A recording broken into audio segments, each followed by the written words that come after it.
Ito ang Metropolitan Theater mga kababayan, ano. At ito ay ikinatayo po ng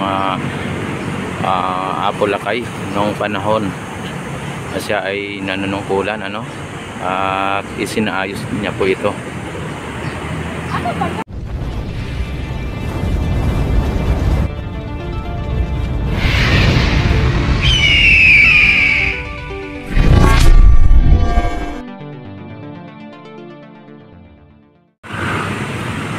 At ito naman ang Arroceros Park, no?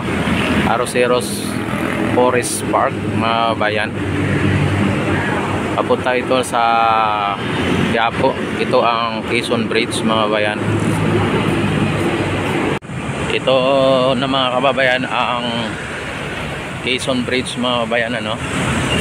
At silipin natin dito ang esplanade na sinasabi na dito mag-umpisa sa Arroceros papunta ng Intramuros. Ayan, silipin natin dito.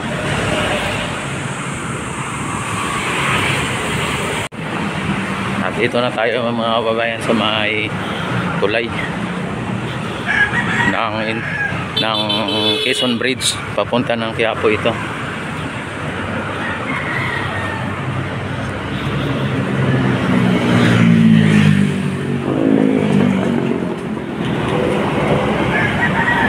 Dito mga bayan, ano, ito ang Quinta Market mga bayan, no?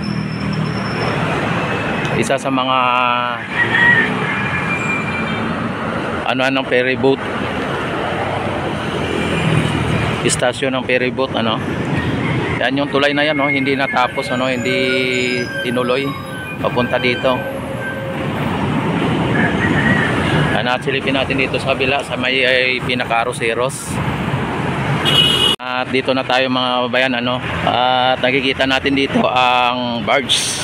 Andito na yung barge mga bayan. At nakakarga na yung crane dito sa may Arroceros.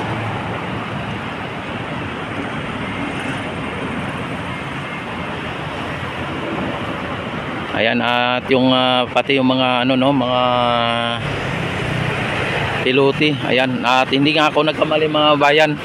Ang pilote ay hindi po tinanggal sa may barge, ano. At bagkus ito ay pinagitnaan ang crane mga bayan, no. Ito ang crane, pinagitnaan para sa ganon ang pilote ang siyang bilang mag-balance sa crane at maging sa may barge, ano, para hindi po siya gigiwang-giwang. Ayan, no. At inaalalayan po siya ng dalawang tagbot mga bayan. At dito naman yung barge na galing ng galing ng Cebu. Ayan, at medyo maiksi pala yung barge na galing ng Cebu mga bayan. Kaya pagka mas malapad ng konti pero maiksi. Kaya pag medyo malakas ang alon ay gumigiwang-giwang siya kahit na wala siyang karga, oh.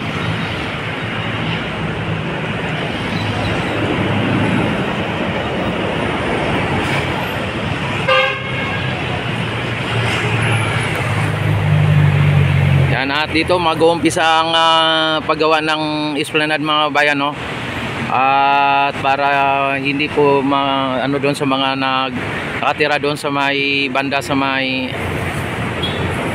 MacArthur Bridge, kasi hindi basta-basta sila mapapalis doon. Kaya ang minabuti po ng kontraktor na dito po mag-umpisa pabalik doon sa may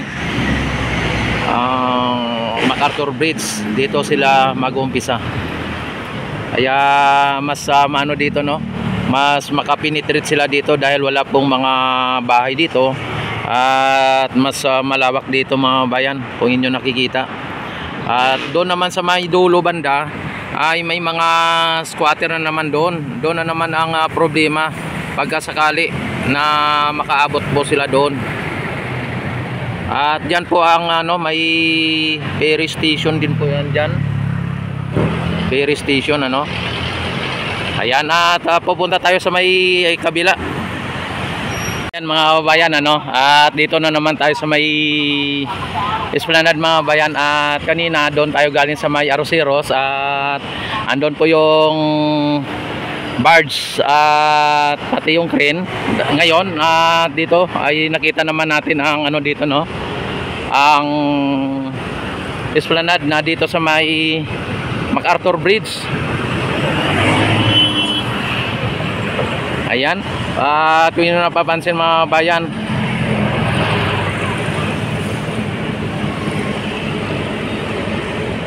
ay same as usual naman dito mga bayan, ano. Dito yung mga ano natin, mga manggagawa natin. Ayan, no, yung iba. Ayan.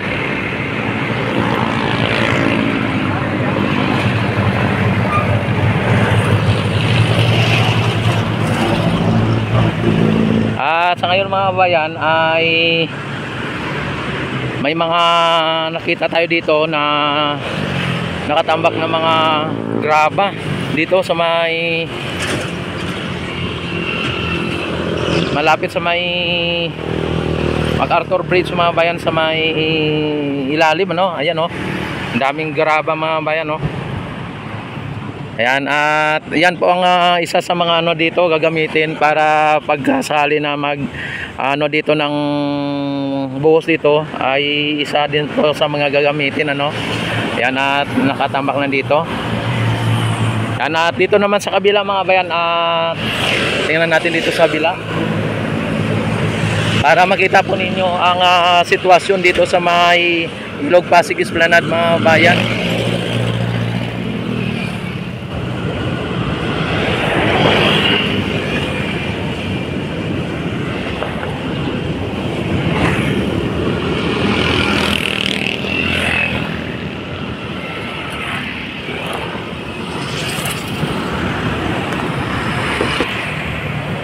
Ayan, ang natira dito na crane mga bayan, itong kulay blue din. At mukhang dito lang po yan. At ito kahapon yung sinira, no, giniba na pader para makapasok yung crane na kinarga dito sa may barge kahapon na nakatambay dito, na may karga pang taglilimang pilote o 10 pilote. At dito yung mga pilote mga bayan nakaimbak dito, no. Yan, at ito po ang pinaka latest update dito sa Ilog Pasig Esplanade na ginagawa po na project ng ating government at ng ating IPLISA. Ayan, at don't forget to like and subscribe my YouTube channel. Click notification bell, select all na para ma-notify agad kayo tuwing ako ay mag-live, mag-upload ng mga videos. Maraming salamat and God bless po sa inyong lahat. Mabuhay ang bagong Pilipinas. Mabuhay tayong lahat hanggat gusto natin.